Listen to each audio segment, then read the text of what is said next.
Posloucháte podcast Multipotenciální svět, ve kterém dopodrobna rozebíráme téma multipotenciality. Tušíte, jestli jste specialista nebo víceoborový multipotenciál? V rozhovorech vycházíme nejen z vlastních zkušeností, ale také ze zkušeností našich hostů a klientů, kteří multipotencialitu prožívají, učí se s ní žít a využívají ji na maximum. Podcastem vás provází Veronika a Karolína. Pokud nám budete chtít napsat, pište na e-mail podcast@multipotenciálnisvět.cz. Těšíme se na vaše podněty a postřehy a přejeme příjemný poslech. Vítám vás u našeho dalšího podcastu Multipotenciální svět. U mikrofonu Veronika. Dnešní díl je opět speciální, protože je věnovaný našemu dalšímu hostovi a tím je multipotenciální žena Naťa Lešková, která si s námi podělí o její multipotenciální cestu. Ahoj, vítám tě tady. Ahoj Veroniko, těšíme. Já bych se tě ráda zeptala, klasicky, jestli by se s nám zkusila představit, nebo jestli by se s nám představila ve 2 minutách. OK, pokúsim sa. Som východoslovenka, žijúca kúsoček od Prahy. Myslím si, že som teda zvedavá, komunikatívna, baví ma strategické premýšľanie, hodne analytická a dosť technický typ. A milujem mačky a cestovanie a knihy a históriu. A som multipotenciál. Super, super. Myslím si, že jsi měla ještě hezkou rezervu. Tam je vždycky takový to, jestli se vlastně jako vejdeme, anebo jestli vůbec se do těch 2 minut dostaneme. A mě teda zajímá, jestli to bylo obtížné, nebo jestli si trénovala. A to predstavenie? Mm-hmm. Potrebovala som si o sebe asi spísať tie body, pretože človek sa pozná, ale nie pravidelne sa pomenovávaš v tých životných, alebo respektive v tých víziách sama o sebe. No, já se právě ptám, protože si myslím, že tohle je taková výzva všech multipotenciálů a je to vlastně i takový, že se v tom necítíme úplně komfortně, tak právě proto se na to ptám, možná i ty, když někam přijdeš, jak se představuješ, jak sama sebe prezentuješ? Áno, to máš pravdu, že vlastne to úplne neviem hneď z hlavy. Okrem toho, kto som, ako sa volám, odkiaľ pochádzam, tak potom sa zaseknem a ani neviem, čo mám definovať ako prvé a či má niečo nejakú prioritu. Takže áno, máš pravdu, je to ťažké. Je to tak. Vlastně to mě přivádí k otázce, kdy jsi vlastně zjistila, že je něco jinak? Když se podíváš zpětně, od kdy? Keď sa dneska ako dospela pozriem na seba spätne, tak už to bolo v rannom detstve. Ale nikdy som to takto nepomenovávala a tým, že som ešte dieťa z 80. rokov, tak zajímať sa o viac vecí nebodaj naraz bolo nežiaduce, by som to nazvala. Když si v dospělosti vlastně zjistila, že teda jsi multipotenciální, tak kdy to zhruba bylo? Rok až 2 roky naspäť. Myslím si, že zhruba takto som na to prišla. Tým, že som taký ten analytický typ, tak ja potrebujem veciam rozumieť a začala som potom pátrať. Kto som, čo potrebujem, prečo som taká, v čom nemíňam veľa svojej energie a v čom áno. A tak som narazila postupne na multipotencialitu a vlastne úplne prvýkrát skrz teba a tvoju komunikáciu ešte na facebookovej skupine. Neskôr som ťa sledovala i na Instagrame a začala som to trošku viacej študovať a došli také tie aha momenty, že áno, to som ja a konečne to má názov a môžem s tým niečo robiť. Takže asi maximálne 2 roky spätne. Super, super. Já jsem šťastná, že jsi přišla na to samozřejmě skrze mě a touhle cestou. Já možná budu mít takový jako hnidopich, ale mě by třeba zajímalo před těma 2 rokama, proč jsi měla pocit, že je něco jinak? Ja som hľadala zmenu premýšľania sama nad sebou, hlavne v pracovnej sfére. Prišlo mi, že som vyčerpaná a že ma po nejakej dobe všetko, čo som kedy robila, prestáva ako keby dostatočne motivovať a vždy hľadám nejaký nový úhol. Buď úplne novú vec, odvetvie, alebo nový úhol toho, čo robím. A mala som pocit, že som v tomto nesprávne, že som divná, že nie som dosť urputná ísť si za jedným cieľom, takže to boli také moje úplne prvé myšlienky, kedy som došla k tomu, že chcem tomu rozumieť. To, že jsi přišla, pojmenovala ses jako multipotenciální, dalo ti to odpovědi? Áno, dalo mi to odpovede, pretože asi to trošku rozvediem obširnejšie, ale ja som študovala všetko možné od svojej vlastnej typológie, od pani Mikovej, ktorá síce primárne sa zameriava na detský vývoj, ale ako tá typológia je tam krásne pomenovaná od rôznych vekových skupín a dá sa tam človek nájsť samého seba a pochopiť, prečo niečo robil v puberte, prečo niečo robil v detstve.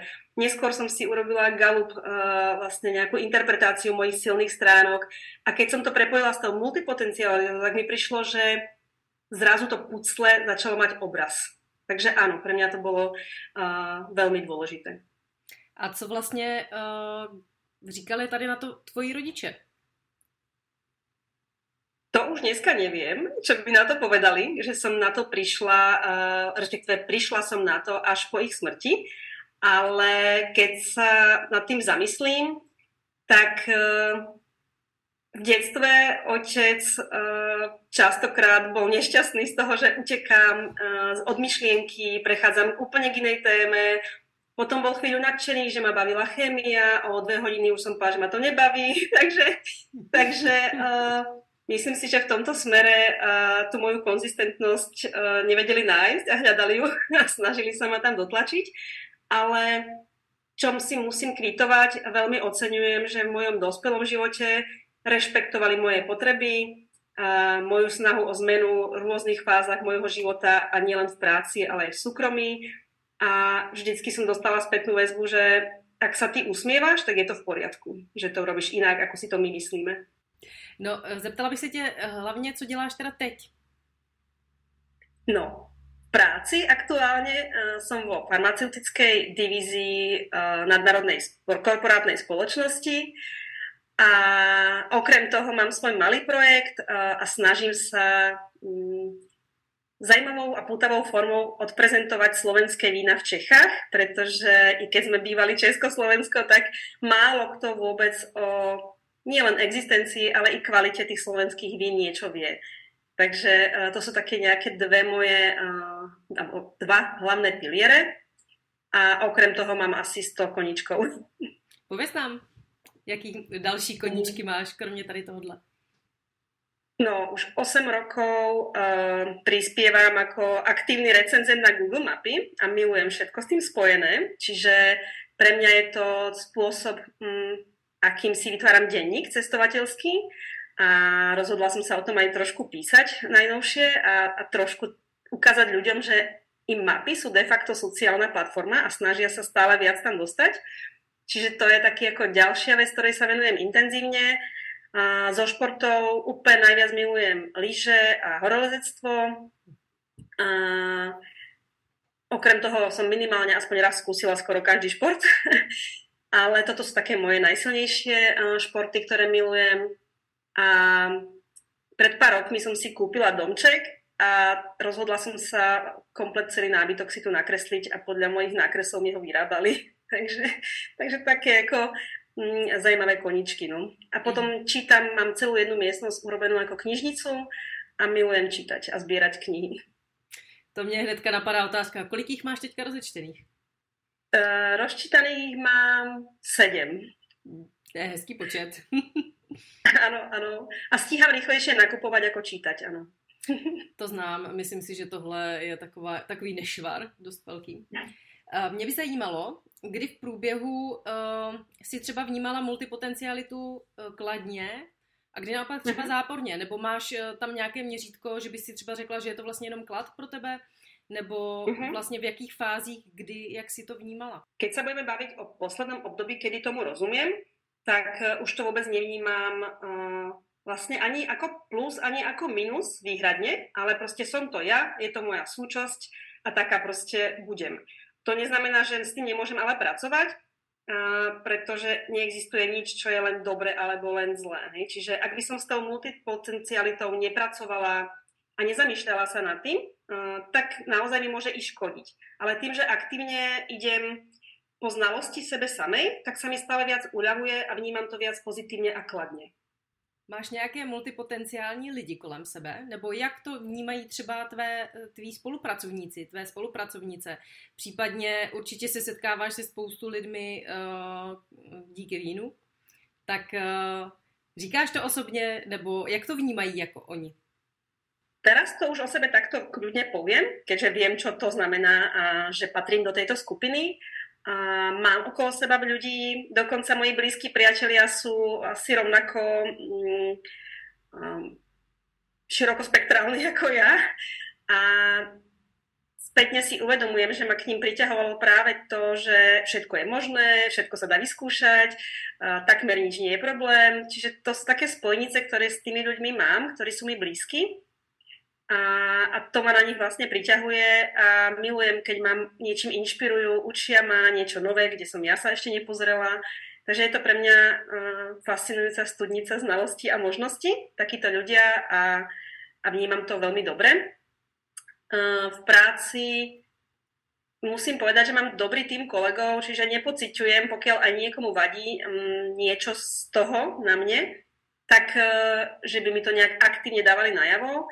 Myslím si, že buď sú úplne oká so mnou, alebo ja to tak cítim, alebo minimálne ma rešpektujú takú, aká som. Čiže toto je moja veľká devíza teraz v práci, že tí ľudia nepociťujem negatívne, že som schopná utiecť od témy, alebo niekedy robiť niečo možno menej prioritné, lebo zrovna sa mám na to náladu a chuť.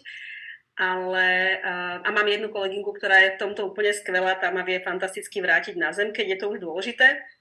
Takže myslím si, že to mám dobre vyvážené. Když jsi říkala, že vlastně v té práci je to dobře vyvážené, myslíš si, že teďka si našla ten jakoby průnik toho, že vlastně jsi zaměstnaná, ale máš i své podnikání? Vyhovuje ti to takhle, nebo přemýšlela si někdy nad tím, že budeš jenom podnikat? Nebo jak si to vlastně měla se zaměstnáním dřív? Co si všechno dělala? To je dosť obšírna otázka, pokúsim sa tak postupne na ňu zodpovedať.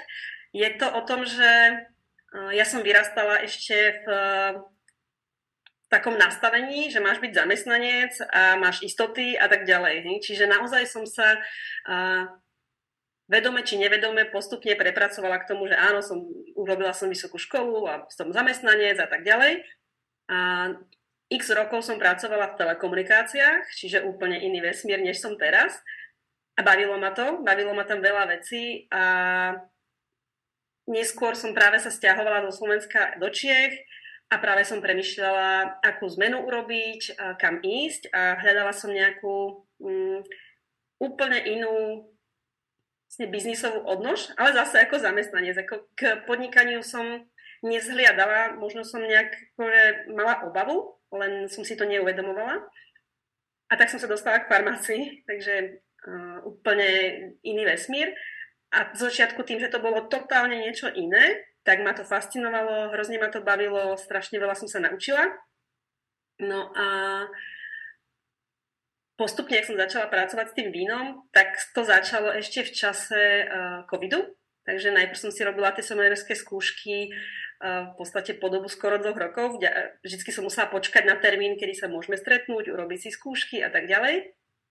A najprv som to robila ako taký priživovací koníček a stále viac ma to baví a fascinuje a stále viac sa pohrávam s touto myšlienkou, že to je moja cesta do budúcna. Ako ísť do toho podnikania a nebyť iba zamestnancom niekde. Takže áno, už mám také vizualizácie svojej budúcnosti. Mě by zajímalo, proč zrovna víno? Jaký máš vztah k vínu? No, na východnom Slovensku sa vraj pije pálenka, nie víno. a ja som vlastne nebola veľmi vinár. A keď som sa presťahovala, ja som sa totiž to sťahovala 19 krát, keď som sa sťahovala do Bratislavy a potom do Pezinka, tak mi kamaráti hovorili, že no počkaj, ty nie si Pezinčan, ty nepiješ víno. Tak som sa odhodlala, že sa naučím teda to víno piť. A začiatky boli veľmi veselé. Z prvej degustácie si veľa nepamätám, to asi nebudem rozoberať. Ale postupne som si k tomu vytvorila vzťah a prišla som na to, že to víno ako také je celá kultúra. Je to i tá pôda a zem a tá starostlivosť o ňu. Je to i manuálna práca, je to i strach o rastlinku, či nezmrzne alebo niečo nezničí, až po ten samotný výrobok. A keď sa bavím s vinármi o tom, ako to víno tvoria, tak je to vlastne umelecké dielo. Je to o chuti, o vôni, o kombináciách, ako dlho to, kde bude, v čom bude, v akom súde. A ja to milujem počúvať, fascinuje ma to a sú to proste jedinečné príbehy. Takže som tomu tak podľahla a keď som prišla žiť do Čiech, tak som si uvedomila, že tu slovenské víno takmer nikde nenájdem. Sem tam iba vybrané korporátne značky a iba ich najnižšiu triedu. Tak som začala postupne to víno prinášať, dávať, ochutnávať priateľom a vlastne mám takú potrebu osvety, že to slovenské víno je úžasné a je len za jednou hranicou. Je teda pravda, že jsem snad nikdy, možná nevědomně, pila slovenské víno, nevím, vůbec nedokážu říct. Je teda pravda, že já, i když pocházím z Jižní Moravy, tak nejsem vinař, což teda taky jako se každý diví, ale třeba se k tomu taky dopracuju. Musím říct, že teďka tady v mém okolí je vlastně víno taky jako velkým požitkem, degustace a takhle hodně vlastně naplňuje to jako spoustu lidí. A jak jsi mluvila vlastně i o tom příběhu jako těch vinařů a tak jsem se úplně vrátila na vysokou školu, kde jsem měla předmět víno a tam jsme vlastně takhle přesně šli, vysvětlovali si celý postupy a vím, že mě to taky fascinovalo. Stejně jako káva teda, protože jsem milovník kávy, tak tam mě taky fascinovala vlastně ty příběhy a jak to vzniká všechno. No a řekneš nám teda, kde bychom tě mohli najít, nebo vlastně jak prezentuješ, jestli pořádáš nějaké teda ty degustace, v jaké formě, kde na tebe člověk může teda narazit? Zatiaľ mám dve miesta, kde ma môžete nájsť. Jedno je Instagram pod názvom Tarpan Wine a pod tým samým názvom alebo pod mojím menom Naťa Lešková ma nájdete aj na LinkedIne, kde sa snažím písať príspevky postupne, učím sa, ako ich písať, snažím sa k tomu vínu robiť nejakú osvetu. Takže zatiaľ takto. A určite mám všade svoje kontakty, e-maily a snažím sa robiť alebo pracovať s tým vínom tak, aby som to robila na mieru. Čiže na konkrétnu akciu, na konkrétnu aktivitu.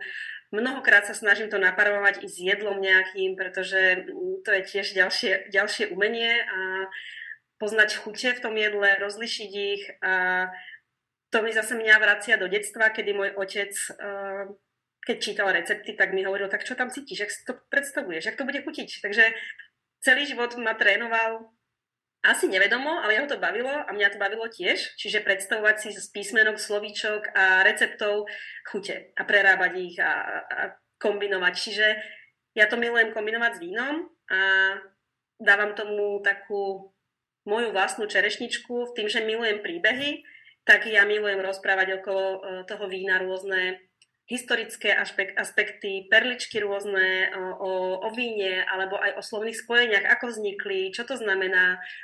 A napríklad aj históriu ženského pitia vína a tak ďalej. Čiže milujem do toho vnášať niečo atypické a zároveň milujem robiť degustácie na netradičných miestach. Ja neviem, pri vode, v skalách a tak ďalej.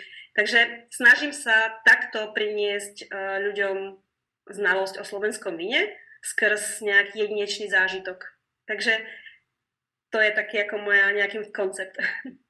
Mě teďka úplně zní, jak si to řekla, že vlastně tam propojuješ, že vlastně je to tvoje, kde propojuješ vlastně ty svoje koníčky, jak si říkala za začátku tu historii a vlastně různé aspekty a dáváš to dohromady a vlastně se to jako pojí u toho vína, že to zastřešuje to víno. To ti možná i pomůže vlastně s tou multipotencialitou a mě by zajímalo, co ti jako pomáhá ještě i mimo to.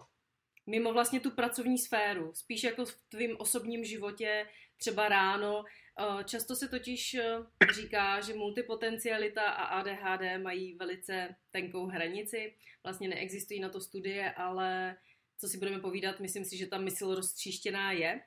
Tak jestli máš nějaké třeba tipy, třeba plánovače nebo různé nějaké doporučení, co bys doporučila třeba našim posluchačům, co ti pomáhá v běžném životě? Existuje mnoho plánovačov. Moja skúsenosť je že pokiaľ to ty sama nechceš, alebo pokiaľ ty to nevnímaš ako pre teba dôležité, tak ti nepomôže žiadna aplikácia, papier ani nič podobné. A pre mňa, ale tým, že ja sa poznám a viem, že ja som schopná na 24 hodín si naplánovať niečo, čo iní ľudia robia 3 dní, tak si dávam do kalendára napríklad rande sama so sebou a to viem, že vtedy nikomu nedovolím v tom čase, aby mi ten čas môj vlastný skrátil. Pre mňa je to veľmi dôležité, že to je spôsob regenerácie, kedy som tu len pre seba, pre kocúra a pre knihy.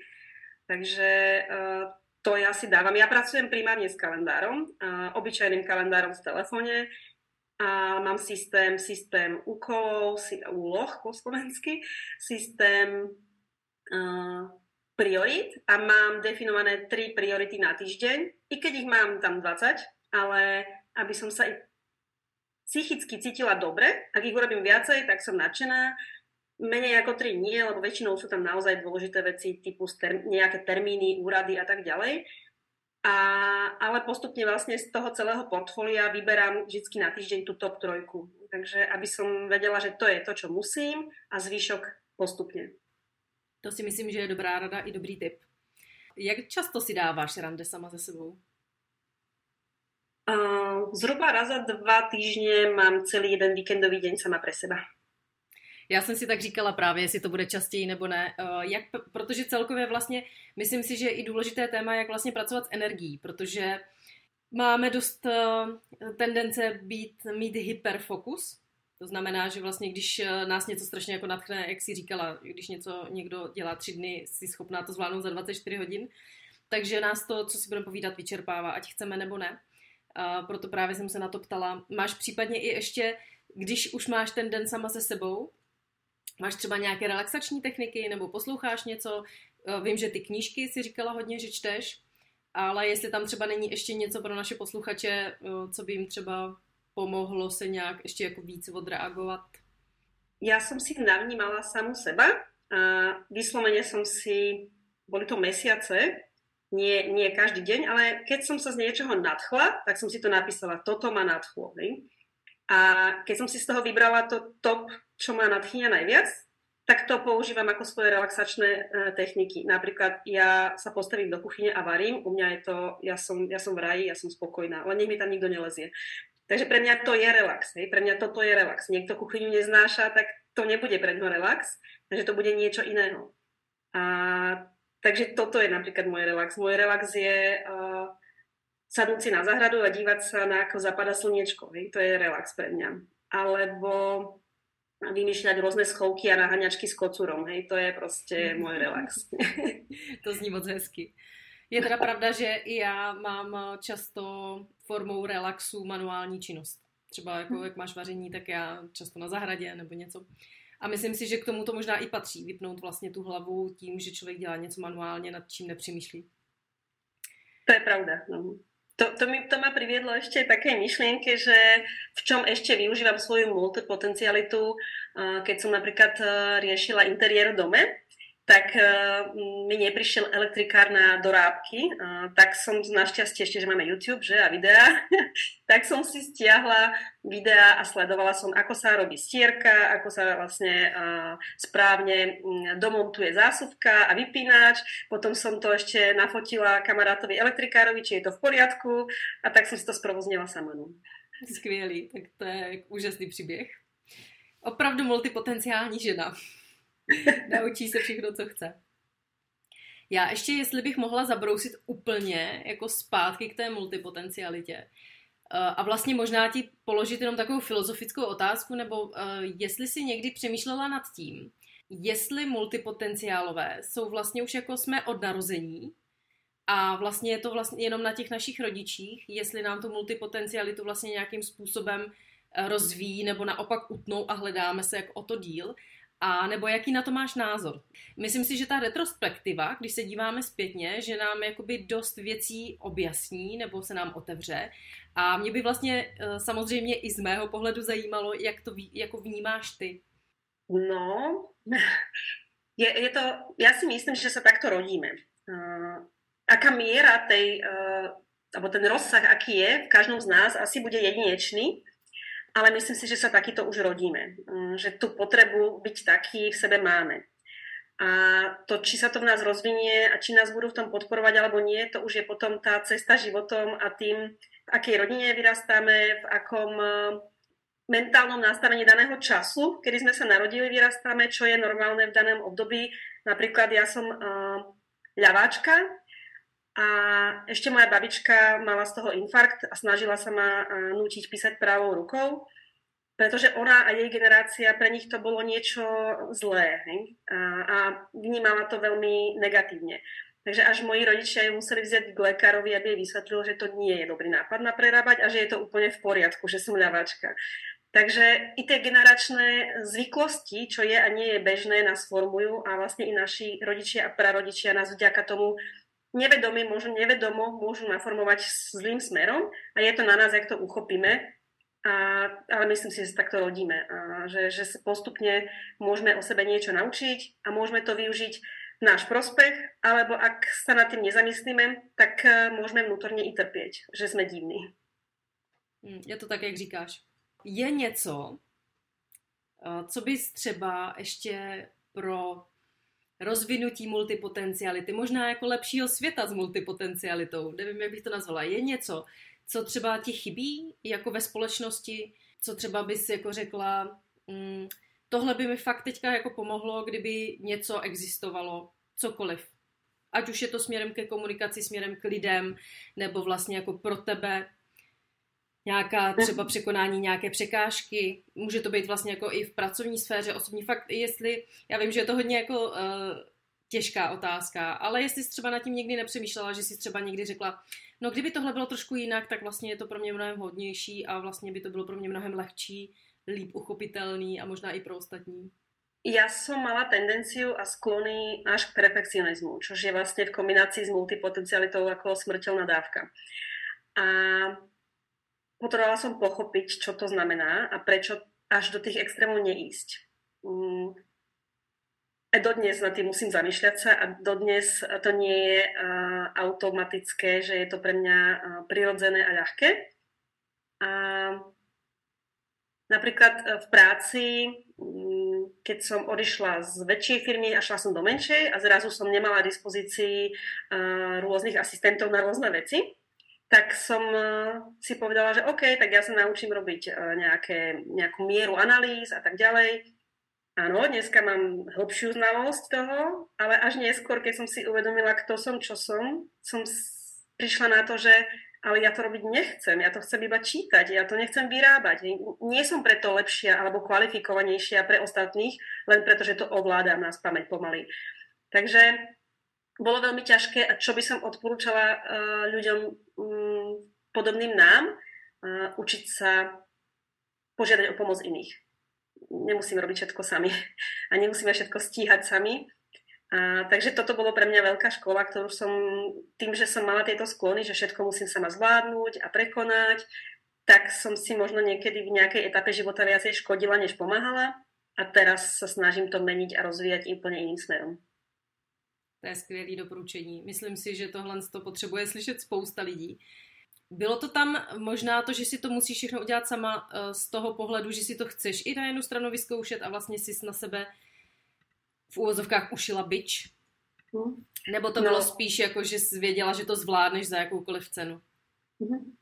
Myslím si, môj rozbor teda došiel až k tomu, že to mám niekde ešte od toho detstva, že to zvládneš a nikoho neotravuj a my si to zvládneme urobiť sami. Čiže u nás bola táto retorika. Viem, že to mysleli dobre, ale ako na mne sa to podpísalo tým, že ja mám vrodenú silnú potrebu byť kompetentná a rozhodovať sama o sebe, tak sa to u mňa pretavilo až do toho práve perfekcionizmu. Čiže ja si myslím, že to mám ešte z ranného detstva, že všetko musím zvládnuť a takto dokázať, že na to mám, že som dosť dobrá a až som to prešvihla. No. Takže sa to teraz učím opačne. Já musím říct, že já to mám jako dost podobně. No. Zajímalo by mě, jak to máte vy, posluchači. Když tak nám pište, můžete psát do komentářů nebo na e-mail podcast@multipotencialnisvet.cz. A náš rozhovor se chýlí ke konci A tak bych ti chtěla dát ještě prostor třeba na poslední nějaký vzkaz našim posluchačům, jestli jim chceš něco vzkázat. Samozrejme, že rozmýšľam nad nejakým úžasným múdrom, ale možno iba to niečo najjednoduchšie, že ja som sama na sebe dlho nechápala slovné spojenia cesta je cíl a nechápala som, že máš vnímať svoje telo. A naučila som sa, že mi emócie vôbec nesmieli kafrať do života. A čo môžem odporučiť je povedať si, že či toto, čo robím, naozaj robím pre seba, či som takto spokojná a čo cítim u toho, pretože tá emócia nám udáva kompas. Ona nás nemá ovládať, ale hovorí nám, ktorým smerom vlastne chceme ísť. Či to je dobré, alebo máme ísť iným smerom. Takže to som sa naučila a to odporúčam každému zamýšľať sa nad vlastnými emóciami, čo cítim a skôr, než ma to vyčerpá vlastne. Takže to je asi taký ten hlavný odkaz. Je to skvělý odkaz, protože já jsem jako celostní koučka zastáncem toho, že musíme vnímat své tělo. Nejenom poslouchat rozum, ale i jak to tělo se při tom našem myšlení chová. Jestli je pro nebo proti. Takže super, děkuju ti moc a loučím se s tebou. Ahoj, měj se hezky. Ďakujem aj posluchačom a prajem krásny deň. Pokud se i vy chcete podělit o svůj multipotenciální příběh a inspirovat tak ostatní multipotenciály, stačí nám napsat na e-mail podcast@multipotenciální svět. Budeme se těšit a příště opět naslyšenou.